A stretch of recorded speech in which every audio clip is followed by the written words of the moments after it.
نحمدہ ونصلی علی رسولہ الکریم اما بعد السلام علیکم۔ آج کا جو ہمارا ٹاپک ہے وہ بازار میں ذکر اللہ کرنے کی فضیلت کے بارے میں ہے۔ جب انسان اپنے کاروبار کے لیے بازار میں جاتا ہے تو تھوڑے تھوڑے وقفے سے اللہ کا ذکر کرنا اس پر بہت زیادہ اجر و ثواب کا کام ہے۔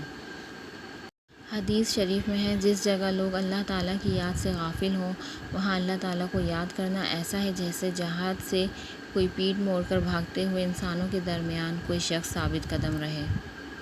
حضرت ابو قلابہ رحمۃ اللہ علیہ مشہور تابعین میں سے ہیں۔ وہ فرماتے ہیں کہ ایک مرتبہ بازار میں دو آدمیوں کی ملاقات ہوئی۔ ان میں سے ایک نے دوسرے سے کہا کہ آؤ ایسے وقت جب لوگ غفلت میں ہیں ہم اللہ تعالیٰ سے استغفار کریں۔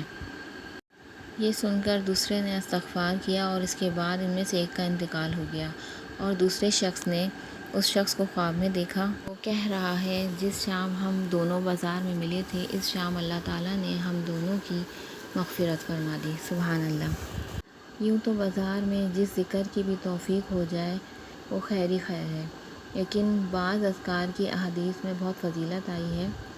حضرت عمر رضی اللہ تعالیٰ عنہ نے حضور اکرم صلی اللہ علیہ وسلم سے الفاظ روایت کیے ہیں کہ لا الہ الا اللہ وحدہ لا شریک لہ لہ الملک و لہ الحمد یحیی و یمیت وہو حی لا یموت بیدہ الخیر وہو علی کل شیء قدیر۔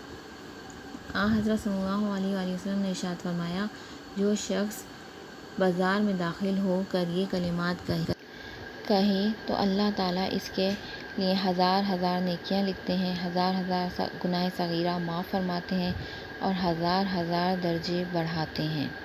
سبحان اللہ۔ بازار جو ہے وہ ایسی جگہ ہے جو شیاطین کی جگہ ہے، اور ایسی جگہ انسان جو ہے وہ اکثر اللہ کے ذکر سے غافل ہو جاتا ہے تو شیاطین کو شرارت کا موقع مل جاتا ہے۔ تو اسی لیے ایسی جگہ پر ذکر اللہ کی فضیلت بیان کی گئی ہے کہ ایسی جگہ ذکر کرنا بہت افضل ہے۔